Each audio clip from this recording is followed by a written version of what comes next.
თავი მე-6. არის ბოროტება, რომელიც ვიხილე მზის ქვეშეთში და მძიმეა იგი კაცთათვის. მისცემს კაცს ღმერთი ქონება, სიმდიდრეს და დიდებას და ახლა ყველაფერი აქვს, რაც კი ნატრა, მაგრამ ღმერთი არ მოახმარებს და სხვა უცხო ვინმე მოიხმარს. ამაოება არის ესეც და უბედურება. კიდევ რომ შვას კაცმა 100 შვილი და იცოცხლოს მრავალი წელი, მაგრამ ვერ იგემოს სიამე და საფლავიც აღარ ეღირსოს. ვიტყვი უჯობდა დედის მუცელს მოწყვეტილიყო. ფუჭად რომ მოვიდა და ბნელში წავიდა, ბნელში რომ დაითქა მისი სახელი. ვისაც მზე არ უნახავს და არ გაუგია, იმ კაცზე უფრო მოსვენებულია.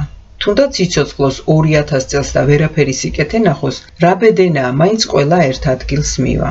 ადამიანის ყოველის შრომა პირისთვისაა, მაგრამ სული არ აღივსება, რადგან რა უპირატესობა აქვს ბრძენს უგუნურზე?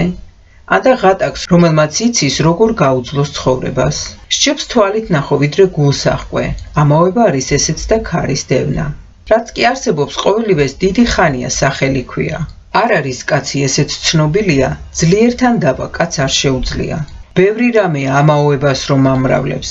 რა უპირატესობა აქვს კაცს, რადგან ვინ უწყის რა არის კარგი კაცისთვის მის ამაო წუთის სოფელში, რომელსაც აჩრდილივით ატარებს? ვინ აუწყებს კაცს რა მოხდება მის შემდეგ მზის ქვეშ?